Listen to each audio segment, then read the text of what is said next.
Ever happened to you? You come in the morning and a system you've been working on, which was working just fine when you left it, is suddenly failing all over the place. And I mean, it couldn't have been you. You didn't do anything. You went home. You came in and suddenly it's failing all over. Well, I want to show you both how that can happen, but more importantly, how you can protect yourself from situations where tests are being run that have no chance to pass. I want to use JUnit's Assertions class to do an assumeTrue method to find out if a test should run at all. Now, let me give you a quick example of this. What I have here is a system that's basically a Spring Boot application that is there simply to demonstrate accessing 4 remote web services. One having to do with astronomical data, one using Google's geocoder, one that just grabs jokes from a joke server, and finally one that uses the JSON placeholder system that as a way to demonstrate how to do get, post, put, and delete with a system that's available for that purpose.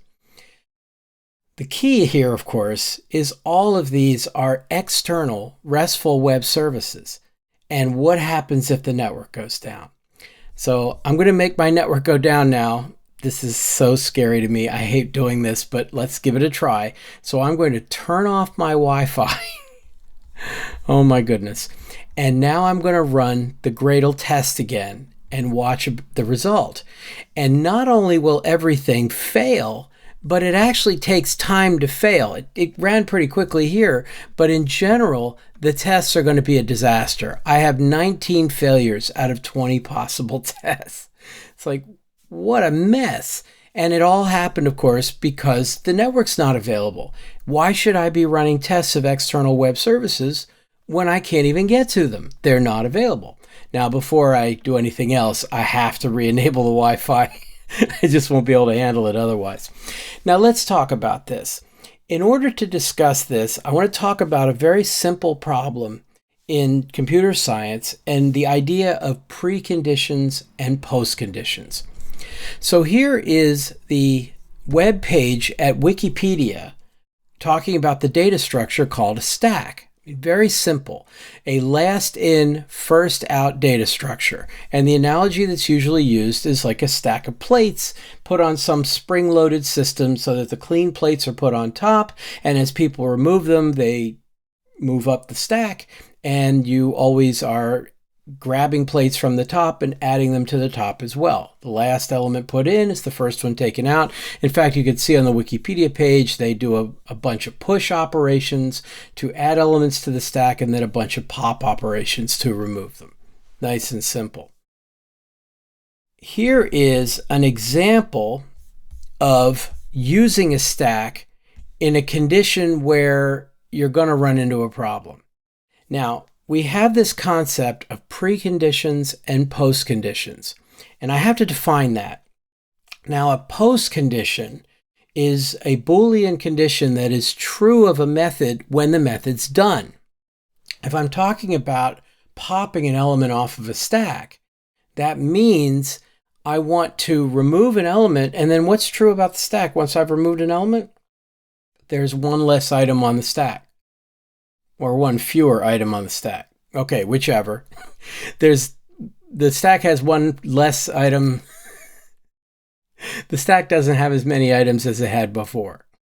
That's the post condition, that there's not as many items on the stack as there were. In fact, it's gone down by 1. I want to talk to you about the stack class in Java so that we can see these preconditions and postconditions. The stack class in Java has been around since version 1.0. This is something that's been in from the beginning. It's been rewritten substantially multiple times, but the class exists in Java. So of course it has methods like push and pop to add elements to the stack and remove them. What are the postconditions on pop? Well, when you pop an element from the stack, first of all, you receive the element, and secondly, there's one less element on the stack. Or is that one fewer element on the stack?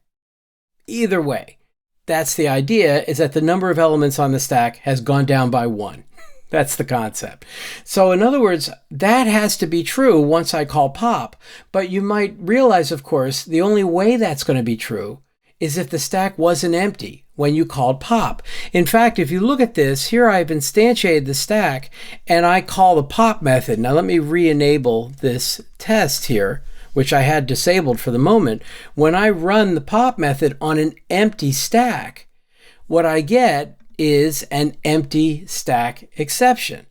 Now that's not really supposed to happen.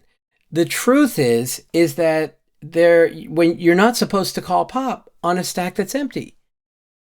In other words, in order for the post condition to be satisfied, that the number of elements on the stack has gone down by 1, you must satisfy the precondition. And the precondition is that the stack is not empty. Now, Java has never had preconditions and postcondition libraries built in to the regular standard library. There are pre- and postcondition libraries that have been around, but they never really caught on. None of them became widely used. So instead, as you can see, Java tends to use exceptions for precondition failures. I mean, that's an empty stack exception means the precondition failed. What can we do to avoid that, however? Well, in JUnit 5, they have a class called Assumptions in the org.junit.jupyter.api package. It's the same package that has the Assertions class and many other classes as part of JUnit. But assumptions are different.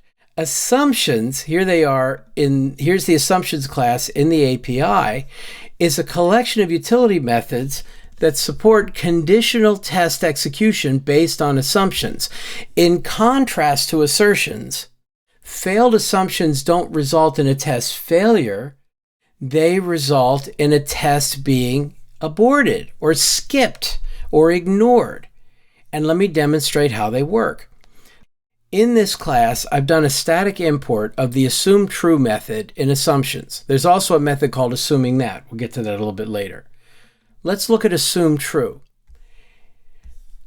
Down here, I'm going to call pop on an empty stack, but I'm going to be protected by the assumption.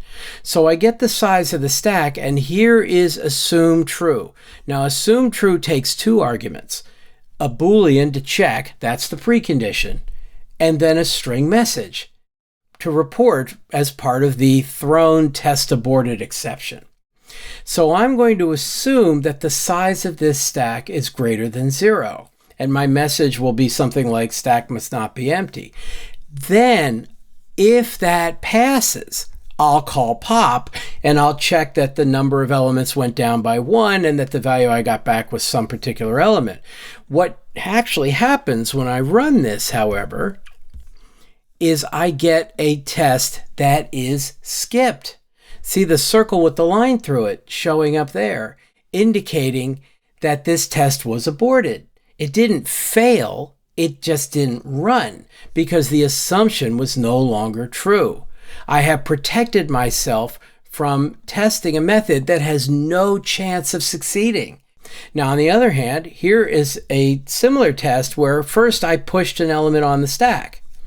Then the rest of it's the same. I get the size, I check the assumption, I call pop, I check the conditions, and now let me run this one, and you'll see this passes just fine. Everything's working the way it's supposed to because we passed the precondition. Now, the previous one doesn't tell me whether the pop method was implemented correctly or not. It doesn't run the pop method at all. It can't because the pop method has no chance of succeeding, so why run it at all? That's what assumptions are for. Assumptions are to make it so that you don't run a test when there's no chance that it will pass. Let's take a look at the assumptions class and see what methods are available inside this so you'll know what you can use. Turns out it's very, very simple. In the assumptions class, we have an abort method, but it's rarely used by itself. So I'm going to skip that for the moment. Instead, you'll see that I have 1, 2, 3, 4, 5, 6 overloads of a method called assumeFalse. Now that's just like that assumeTrue I used. They all take a Boolean and optionally a string error message or a string supplier error message. That Boolean can be put in directly or it can come from a Boolean supplier. Then we see that we have the same 6 overloads of assumeTrue, which is the one I used in the demonstration. So again, they either take a Boolean or a Boolean supplier. You may provide a string error message or a string supplier. The last 2 methods are called assumingThat, which actually tries to combine the precondition with the actual test. I'm not as wild about that, not because there's anything wrong with it, but because I like the idea of separating out the precondition from the test itself. AssumingThat puts the assumption as the first argument and then an executable to actually call the method on the second argument. Here's the thing about assumingThat. It isn't necessarily as intuitive as the others. You see, assumingThat takes the Boolean and an executable, and it says only execute the executable if the supplied assumption is valid. Well, that's fine. The problem is unlike the other methods, this doesn't abort the test. If the assumption is invalid, the method does nothing. So let me show you what that means. In the same class with the rest of the assumptions, I have an assumingThat with the pop method. So I call assumingThat the stack is not empty. There's the executable, call pop. But of course the stack is empty, so that doesn't get called. And that's good. The problem is we keep going. So this line is still printed right here. We still check that the size of the stack is 0 and that calling pop throws an empty stack exception, and this line is printed as well. And in fact, you can see this in the output here. There are those 2 printed lines, which are just there to demonstrate that, in fact, the rest of the method is still being executed. So it's fine to use it as long as you're guarding just that one statement and you're not expecting the rest of the test to be aborted. That's the assumption class in JUnit 5, and it can be very, very helpful. I really like using assumeTrue and assumeFalse, and I hope you'll find that valuable as well. In the next video, we're going to return to the Spring Boot system I was demonstrating at the beginning of this video, showing the system that accessed 4 different RESTful web services and got all those failures because the network was down. I want to show you how you could use these assumptions inside the Spring Boot application. But you actually have enough now to take advantage of this in your work in general, and I hope it helps.